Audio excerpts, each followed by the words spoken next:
Alright, welcome to my March 2018 Patreon Q&A video where I'll be answering some questions sent to me by my Patreon supporters for the month of March 2018. And again, we're halfway through April at this point, so I'm sorry that it's taken me this long to get to doing the video. But again, very busy and trying my best to keep up with things, but you just have to bear with me with these things. And I've been looking forward to getting to this and to answering some of the questions that you guys have sent forward. So, to kick things off, we have Nick who asks, so if you were given a chance to redo the Star Wars prequels your way with a similar story, what changes would you make? Stuff like Obi-Wan is the one to find a teenage Anakin, have Anakin be played by one actor over 3 films, and have Anakin become Vader in Episode 2, stuff like that. By the way, I like the prequels. This is a tough question, because I've thought about it a lot, actually. I spent a few hours in work the other day just thinking about it, and I just haven't got anything. I don't have a good answer for this. I'm sad to say. I really like the prequels a lot. I love them. You know, they're not great films. I grew up with them. There's something to that. I think it could be done better. The whole 3 films have great moments. They could be a lot better. Again, the main thing to me is the acting of Hayden Christensen in the second film, which, when it comes to the lovey-dovey stuff, just doesn't feel that believable. You know, there's something about that just comes off as creepy instead of romantic. You know, and but he plays that kind of petulance really well. He plays that kid who's really entitled and hasn't had a proper upbringing, really, as far as from young boy to man. You know, he feels like someone who has been told from the beginning, you're going to be something special, you're going to be something great, and he feels like he should be the king of the world by the time we see him in Episode 2 and 3. So I think he plays that really well, and the anger that he shows, fantastic. But it's the other side of the story that really makes everything work and tick as far as his downfall is that romance with Padme, which I think works at sometimes, but you know, and I've talked about it before, but it just, that's kind of the biggest weakness, I think, of the 3 films as far as the story is concerned. Would it be cool to see Obi-Wan take Anakin in, you know, from the first film? Would it be cool to see Obi-Wan as that kind of main Jedi character in the first film? I think it would be. I love Qui-Gon Jinn, Liam Neeson as Qui-Gon Jinn. I love that character. But I think that another one of the weaknesses of the prequel trilogy for me is Ewan McGregor in the first film, because he's so good as Obi-Wan in Episode 2 and 3. In 1, he's just there, he's bland, it's no fault of his own, it's the way that he was written. He's very much this Padawan learner. He's not a fully fledged Jedi Knight at this point. So there's not much to his character. His character doesn't do anything. You know, for half the film he sat on the ship doing nothing. You know, it would have been better to see more of a connection between Obi-Wan and Anakin built up in that first film. I think that's really the main change I would make, even though I wouldn't want to lose Liam Neeson as Qui-Gon. So that's probably it, really. I mean, I think that it's right that Vader doesn't show up until the end of the 3rd film, as much as I think it would be cool to see Vader kind of on that kind of, you know, Order 66 mission, hunting down the Jedi and stuff. Maybe that's for another movie, I don't know, but even now, loving the prequels, growing up with them, there's something to be said, I always say, of the mystique and the mystery of Darth Vader when I was younger. And now we've seen him as a kid. Now I think that kind of, it dissipates some of the coolness of Vader just a little bit. Not completely, but, you know, it's almost a chink in the armor of Vader, literally, where, you know, we didn't need to see him as a young kid going, yippee! You know, it humanizes him, but I think that there was something a bit more cool about imagining what happened between Vader and Obi-Wan, you know, 30 years early or 20 years early, whatever. But yeah, so sorry I don't have much of a, you know, kind of grand stroke of inspiration or anything as far as that question is concerned. Nick also says, I'm going to be greedy and ask another question. I just watched Your Name, and wow, that film is going to stay with me for ages. What anime would you recommend that is similar but not Ghibli? I have all of those. I've just purchased Garden of Words, but I have not seen it yet. Well, you're on the right track with Garden of Words. That's a fantastic film from Makoto Shinkai, who also did Your Name, but I'm not incredibly well versed in anime outside of Studio Ghibli. There's a few films here and there, but they veer more into the more adult anime as far as serious themes and deep, complex, philosophical stuff like Ghost in the Shell, or Perfect Blue, which is just an incredible psychological thriller. So not like Your Name at all. Origins was one I saw many years ago, but I guess it's almost 10 years since I saw that, so I can't really vouch for it. So I'd say keep following down the road of Makoto Shinkai. He's done some great films like Garden of Woods. The Place Promised in Our Early Days is a really good one. But if you liked Your Name, you're probably going to like his other films as well, so I just suggest to check those out. If you have all the Ghibli titles, then you probably know how great those are already, so yeah, that's really it. I don't have too many more suggestions. Metropolis is a really good anime, but again, that's a bit more philosophical and a little bit different than Your Name. Well, completely different from Your Name, but those are kind of ones I'd recommend outside of the Ghibli world, and the Makoto Shinkai world would be Perfect Blue, Ghost in the Shell, Metropolis. Next we have a question from Graham from Man vs. Film. What do you feel is a genre of movie that you should be more versed in? Probably musicals. I do enjoy musicals when they're done right, but it's certainly not my chosen genre. You know, there's a lot in musicals that I don't enjoy. I love My Fair Lady, but halfway through this, it's just really long musical number that me and my mum were just like, oh, we're skipping this because it just went on for so long. But I haven't really sat down and seriously watched musicals though, so there's quite a few I want to get to and kind of see how I feel with them now as an adult, so as a proper adult, as proper of an adult as we can all get, I suppose. Because, yeah, I'm really lacking in terms of that. Also, I think that, I don't know, I want to say horror, because there's so many people that I'm friends with on YouTube who are so big into horror and they know all these films, but I don't know, I think I watch a lot of great horror films, and I'm fairly versed in most of the heavy hitters, so perhaps not on that front. But musicals is definitely one of them, and I'm trying to think really, I mean, yeah, fantasy, sci-fi, romantic comedies, I've got those down, you know, I watch plenty of those, and yeah, there's nothing, unless you go into like Bollywood or something like that, like a really specific thing that I'm very, or countries, you know, there's a lot of Italian films, that's a real kind of blind spot for me, and so many films from the French New Wave, but those aren't genres, they're more movements, or you know, just different flavors from around the world. But yeah, genre, I'd go a musical as far as that's concerned, and maybe westerns as well. There's a lot of those I haven't seen as far as classics go.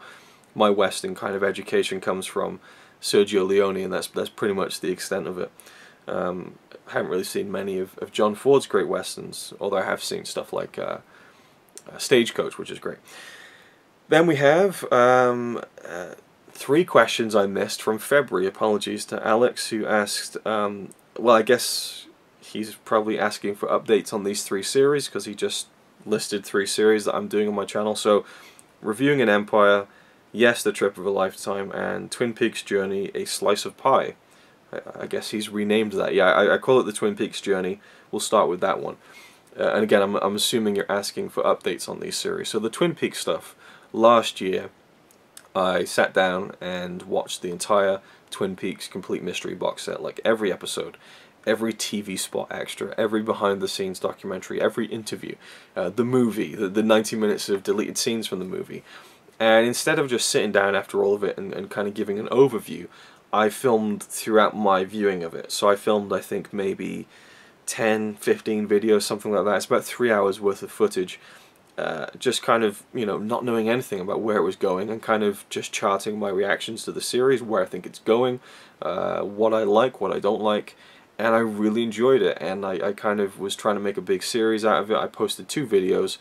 The first one did quite well, the second one just died a death. I think it got like 30 views, and it was really disheartening because I spent about 4 or 5 hours on that one. You know, ripped the Blu-ray, got some clips and images and stuff, and just no one really watched it. And I'm not really one to go, oh well, I gotta get hundreds of views. You know, I definitely do feel like if a video hits 100 views, I'm happy.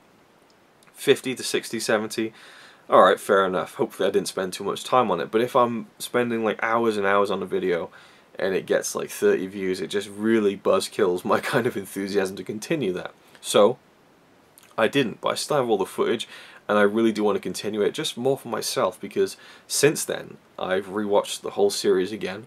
I've watched the new series and then rewatched all of that, and I have done reviews on all of the episodes of the third season, the one that came out last year. So I finished that, you know, so I'd like to go back and complete the thing, and maybe even repurpose the season 3 reviews that I did into the Twin Peaks journey. Retrospectively, that'd be quite cool for me personally anyway. So now that I'm a huge fan of the series, I think that I will go back and finish those episodes, and I think it's interesting to see me go through, you know, in real time, you know, not kind of knowing everything as I'm talking in front of the camera.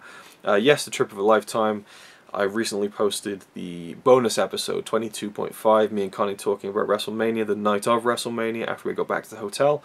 Episode 23 will be the Raw after WrestleMania 30, where Daniel Bryan kind of made his kind of big, you know, entrance as the champion and everything, and our last night in New Orleans. And then episode 24 will be us returning to New York, and that might be the last episode, or there might be a 25th to break up the last few days in New York, and that'll be it. So I have a few more episodes to do, but those take a very long time as well. But I really want to finish that. I can't believe it's been 4 fucking years and I still haven't finished that series, but I definitely want to try and get it done at least this year.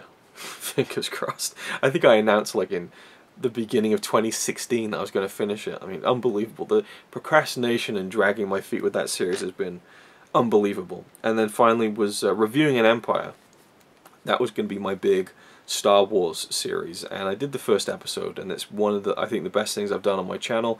If you haven't seen it, go check it out. Reviewing an Empire, episode 1, The Phantom Menace. I talk about my thoughts on the first Star Wars film chronologically, and I was so into that, and that's something that has been building up for about 5 years now. 2013 I wanted to start doing it.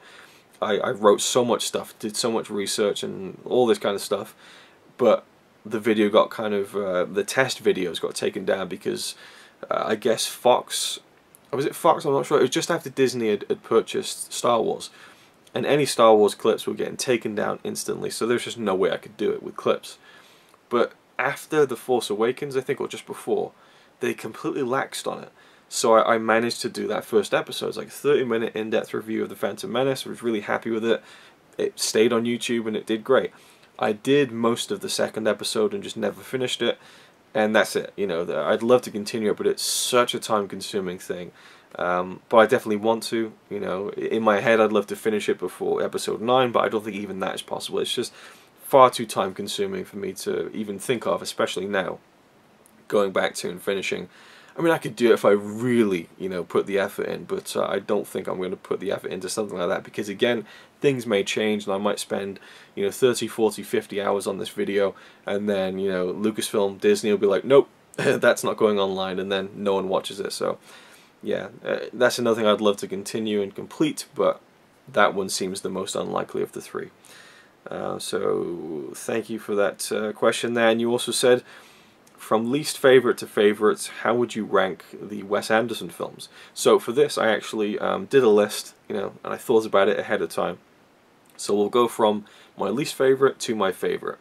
My least favourite would be Moonrise Kingdom, and that's because it's the one Wes Anderson film that I've seen the least, and I haven't seen it since the cinema. So it's been 6 years since I saw Moonrise Kingdom.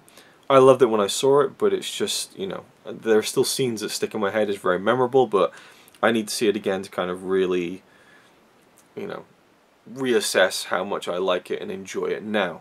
It's starting to fade a little bit.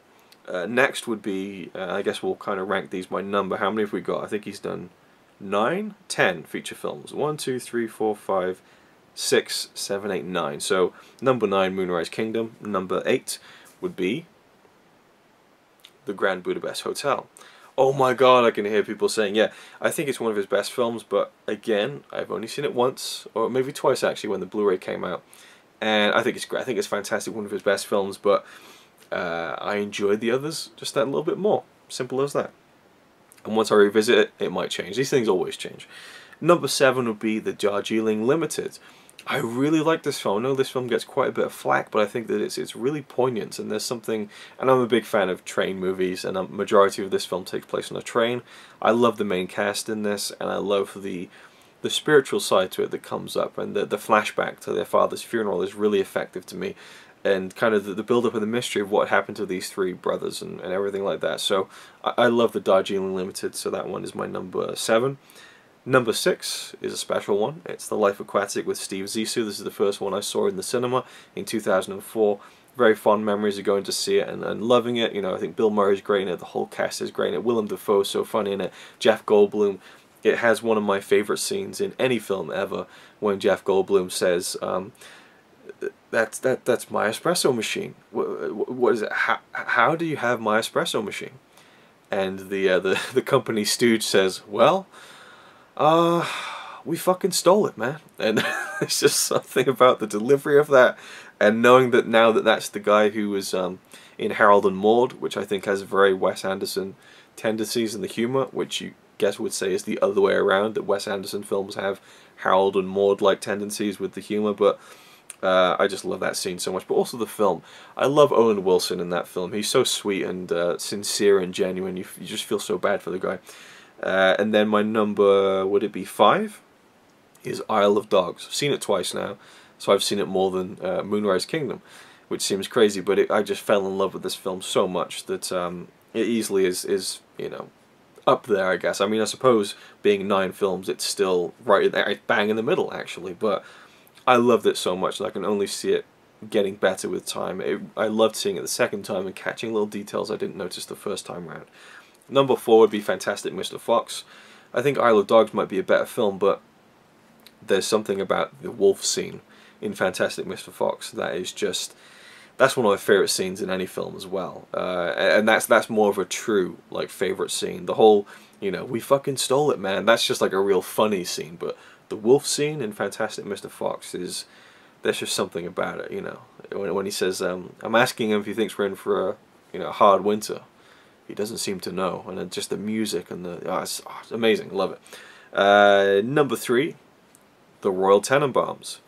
Incredible film, just an amazing cast. I love the story of all these kind of kids that had grown up being special and having this very unique family, and all framed around Royal Tenenbaum, played by, of course, Gene Hackman, who's just incredible. And it's kind of interesting looking at Wes Anderson's filmography, the amount he reuses actors, which is great, you know, Bill Murray, Jeff Goldblum, and Owen Wilson, and so on. But then you have like those kind of one-offs, like James Caan in Bottle Rocket and Gene Hackman. You know, it's almost special when an actor only does one Wes Anderson film. It stands out a bit more almost. But I love this film so much, and you know, this is, I'd say that's probably one of his best films too. That'd be right near the top.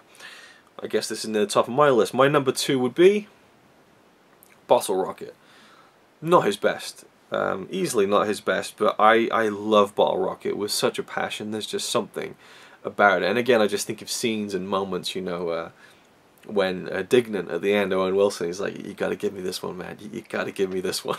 And Luke Wilson's like, you know what's gonna happen when you go back down. He's like, no I don't, they'll never catch me, man, because I'm fucking innocent.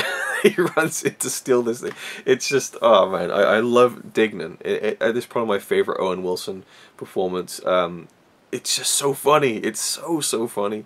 And again, just it brings me a smile to my face to think of this film. And it's one of my favourite debuts from a director, I think. So of course, number 1 would be Rushmore. In my top 10 of all time. Gets better every single time I see it. I notice new things in it every single time I see it. Love absolutely everything about it. Could rant about it for days. So there we go. Then we have, oh, I'm not sure who gave these questions. Or maybe this is from Alex as well. I'm not sure. Apologies to whoever did ask this question if I haven't got your name written down. Either way. The next couple of questions are: favourite type of commentary track to listen to? Director, cast, or film scholar? Easily director. You know, you get the full vision. You get, you know, them talking about why they did what they did with their movie. Cast commentaries can be really fun. The Lord of the Rings ones in particular are really fun, with the hobbits all together and stuff. The Shaun of the Dead, like, spaced commentaries with the cast are so much fun. But yeah, mainly it's the director one. The Film Scholar podcast, the Film Scholar commentaries, I probably thought that because the only time I ever listen to Film Scholar commentaries is when I rip them off the Blu-ray and listen to them as a podcast when I'm walking around, because I don't feel like there's much of a connection between them and the film for me to want to sit down and watch the film. I guess it gives you a visual aid, but they're interesting. There's some really good ones. There's a great one for The Cabinet of Dr. Caligari. The Metropolis one is really interesting. You really dive into the history of these really old classic films, but for the most part I don't really gravitate towards the film scholar commentaries because it's far removed from the actual film itself, but it's still interesting if you're really into the film, you want to learn more about it. Director is definitely the favourite. How often, if ever, do you rewatch your favourite movies? If ever, you don't need to add that. Of course I want to rewatch my favourite movies, but not very often at all. I really like to leave it at least a year, unless there's a special circumstance, like I'm going to show it to someone else and experience it with someone else. If it's just me on my own, I really want to wait at least a year before rewatching one of my favourite films. Even then, I can leave it a very long time. Eternal Sunshine of the Spotless Mind is in my top 10 favourite films. I love everything about it. Just an incredible film, such a formative film for me. But I can't tell you when I last saw it. Maybe 5 years ago.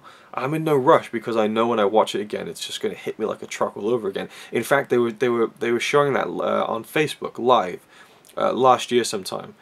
I think it was I forget that the company who released the film, their Facebook page was screening the film live on Facebook, and you could comment along in a live. It was amazing, and so I tuned in for the last half of the film, and I just thought, wow, I can't believe how great this film really is, and just how hard it hits, and seeing everyone comment was such a cool experience. But again, rewatching my favorite films, I tend to really try and leave time so that I don't over milk it and things like that. But there are films like Empire Strikes Back or Aliens or Back to the Future that I really can watch, once a year, every year. That's those sort of films. But there are others I really like to leave at least a few years for, to really savor them each time and make it special each time.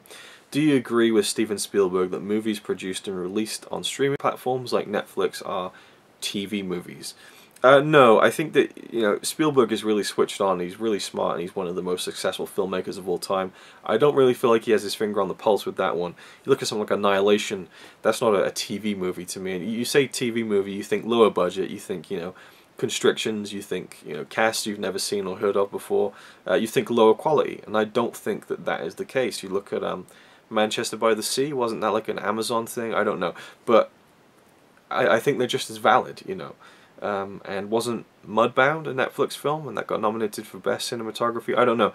I don't really agree with it. I think that we are moving into that era now where films are made and distributed in a different kind of way. I still think movies should be shown in a cinema. So Annihilation, loved it, but really wish I could have seen it in a cinema. I can see why people are doing it, why companies are selling the films to Netflix now. But I don't think your film is any less valid. And actually, I had someone, was it Darren Luck? He said that I did a review for Death Note and I hated it. And he said, well, it's just a Netflix movie. And I'm like, well, how does that make a difference? He said, well, it's just a TV movie. You got to judge it as a TV movie, not a proper movie. And I think that that's just a ridiculous comment to make. Love Darren Luck, but I just thought that was such a weird point to make. I think any film, obviously there are differences. There are kind of real low budget stuff that perhaps you cut a little bit of slack. But, for something like that where a lot of money's gone behind it, Netflix, they're really putting money into these films. So I don't feel like they should be seen as lesser or as, that can't be counted in the same conversation as someone who's had their film released in the cinema, It's all well and good for Spielberg because he will always get his films released in the cinema, but for someone who can't get that kind of, that privilege now that sometimes happens, I don't think that it should be seen as less of a film. So, yeah, that's my take on it anyway. Where are we now? Okay, this one definitely was from Alex, I think. What would be your dream Wes Anderson, Paul W.S. Anderson, and Paul Thomas Anderson collaboration, theme and cast? I thought about this one, and I haven't got a fucking clue. It's a weird question, man. I don't know what you could possibly expect from this. It made me laugh though. It still makes me chuckle, but I can't think of anything. And what would you do? Like Phantom Thread with Steve Zissou, the final chapter? Like I just keep thinking of puns with, or just lumping titles together and just having like Steve Zissou on an adventure to investigate Woodcock or something, and then like aliens and predators come down and I just don't know. I've really got no clue how to answer that question. Maybe if you could explain it better. but I feel like it is kind of a joke question, so we'll leave that live. But if you want to come back to it next month, then I'll definitely try and think harder, or if you can explain the question a little bit more, if it is a serious one, let me know. Justin has 2 questions. What is the end music for your videos? It sounds so fun and interesting. The end music for my video is this song, and I've used different parts of that song for my end trail since 2011. I always change it every couple of years. It's from a backyard wrestling show, the last one that me and my friends did at a certain location that we'd done it at since we were kids. And we went back there as adults to do one final show, and then the whole place got tore down, so it's kind of this special moment. And at the time, there were all these travelers living there, these gypsies. I don't know if that's a PC term anymore, but someone was saying, oh, just call them travelers now. Okay, well, travelers were there. And there was this one, and they were enjoying the wrestling, and they're like, yeah, cheering and stuff. It was a lot of fun. Nice people, you know. And one of the guys came over with a guitar, and I wasn't there for this, but my friend was filming it, and he just started singing a song about one of my friends who had kicked the can of Carling into this bush, you know. And so he was singing about, I guess people might think the song's about me, you know, thinks he's really cool or whatever the line is. It was about someone else. And I just randomly used it, because when I started my channel, that was when that happened. So it kind of reminds me of the beginning of my channel too.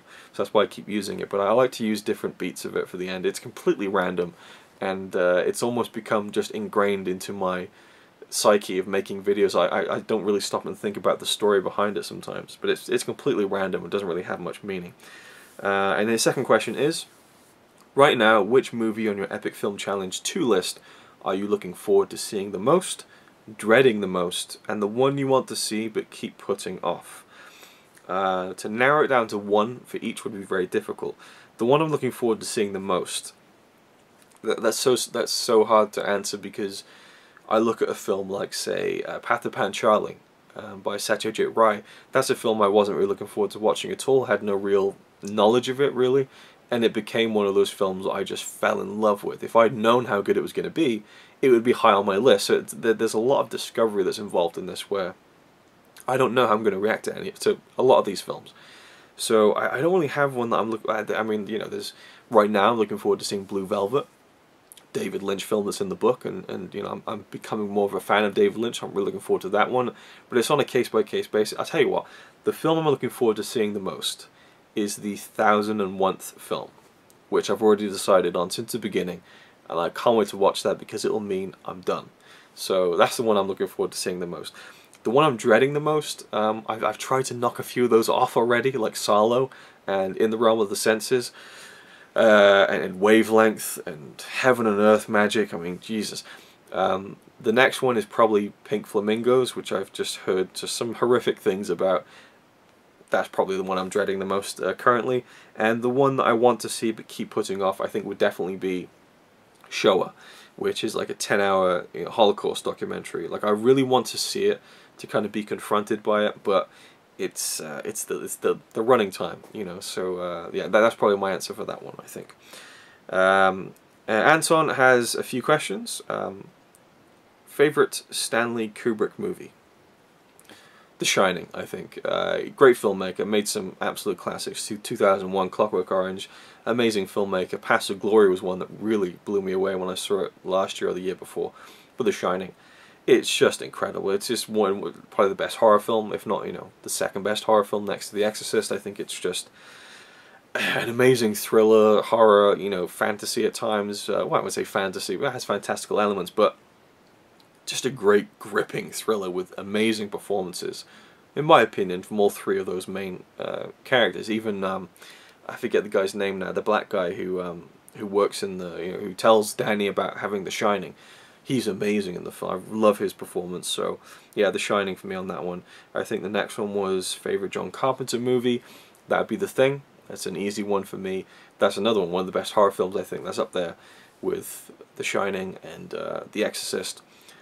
I just love the whole kind of psychological element to it, the kind of what's the word? The tension and the mind games, and there's a word for it that my brain is not letting me recall right now. The suspicion, you know, where they don't, the distrust, you know, where no one really trusts who is the thing and all that kind of stuff. But the setting and the actors, love The Thing. The music, Just an incredible film. Love that film so much. Of all your steelbooks, which is your favourite if you only look at the art of the box? That one is really tough, and I probably should have thought about it before I did the video. There's quite. I love the Thor one, the first Thor movie. That's an incredible steelbook. Like, that's worth the kind of the mythic kind of quality of being able to attain it. Like, it's so rare to find these days, and it has been for many years. Look at my collection from here, the ones I can see. Yeah, the Thor one. I really like my original Star Wars trilogy steelbook. That's a really gorgeous one. The Vader on the front, and on the back you got Luke, Vader, and the Emperor, and it's kind of painted, really gorgeous. But you're kind of talking about artwork over, you know, the movie per se. I guess those are two that spring to mind. There's got to be a few. The Raid is one, the first Raid movie. That's really cool because there's like a building in the background and all of the... here's one. I've got it. I've got it. I don't have it at hand to show you. It's a film called Filth from 2013, starring James McAvoy. Incredible film, very underlooked in my opinion. It's about this police officer who is like, he's a drug addict, he's an alcoholic, he's just an absolute bastard. And the steelbook artwork is him kind of collapsed on the floor. You're seeing him from above. But he's like collapsed on these lines of coke, and it looks like he's climbing them, and they're all like embossed, they're raised off the steelbook, and the color scheme, and then the back is like this gold thing. Really, really amazing piece of design in that steelbook. I think that's the one actually I think I'd go for. You can turn one movie into a game. What would you choose? I thought about this one. I would go with a GTA / Red Dead Redemption style open world game set in the Blade Runner universe. You could be Deckard, or you could be just a Blade Runner, and it would be just dripping in this kind of film noir aesthetic where you can go through this Blade Runner world, and it's huge. It's like, well, it's you know, this is just me answering a question that is never going to happen anyway, so we'll say it's like 10 times the size of the biggest open world game ever. And you can go through all these city streets and down through these dirty alleyways, and you know, up into the you know, you can go inside every room of every building, and there's something to see everywhere, characters to interact with, people to talk to, stories to find out, and cases to follow, you know, murders to solve. That would be, and you know, that would be amazing. And to have, like, you know, the Vangelis score, the amazing visuals, that'd be a trip. That would be awesome. So that's my answer for that one. And finally, we have a question from Scott Cineram. What's a typical week look like for you? How much time do you devote to creating and editing videos versus other professional work in free time? It'd be a pretty boring answer a few months ago, I guess. And still now, there isn't really a set routine. I don't feel like I've ever had much of a set routine, even though now I have a more traditional day job, even though I mostly work night shifts. But it's very much a mix. It's all over the place. I don't have too much of a regular schedule. But right now, I'm working 2 jobs, incredibly busy. You know, sometimes it can be a 10, 11, 12-hour day. So then I have a few hours in which I generally just don't do much, or try to play a little bit of Star Wars Battlefront 2. I'm always there to kind of log in every day and do some of the challenges for at least half an hour to an hour, just to completely unwind and not think about anything. But you know, there's my freelance stuff that I do and have been doing for many years now, and then there's the regular job, which is very time consuming and tiring as well. So really, I mean, right now I'm recording this at, like, you know, 1 o'clock in the morning. It's the only time I could squeeze in.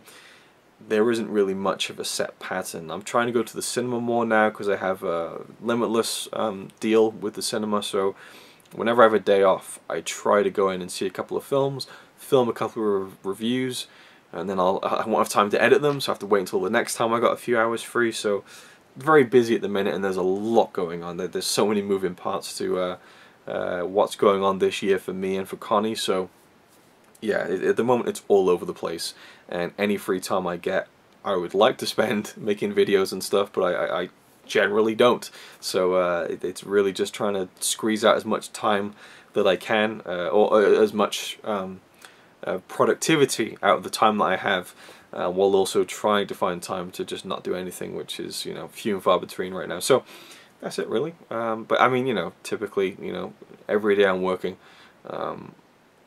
occasionally I have a full free day. I can kind of get some freelancing stuff done where, you know, I can kind of work ahead a little bit, and then, okay, so, you know, Monday I'll just have nothing to do. I'll go to the cinema, watch a couple of films, come home, film a video or two, and then, you know, I mean, I haven't watched a film at home in weeks. No time, you know, there's just no time. And also I've been playing this game as well, which I'm so absorbed in right now. It's this story-based game where you're just walking around talking to people, looking at objects and stuff, and I'm so wrapped up in it. But, you know, I'd love to sit down and play it for like 3 hours, but I just don't have the time. So I'm like playing little 20-minute segments, which is really frustrating. But yeah, there's a lot going on right now, and I can only imagine it getting much busier in the future, and there's still so much that I'm not getting to. You know, I'd love to be working on my book right now. No time. So I'm thinking about maybe reshuffling some of my things on YouTube and maybe cutting back on doing movie reviews to put that time elsewhere. I don't know, but I'm enjoying doing that so much. I'm really enjoying doing the movie reviews currently and putting a bit more effort into them, but I don't know if it's worth it.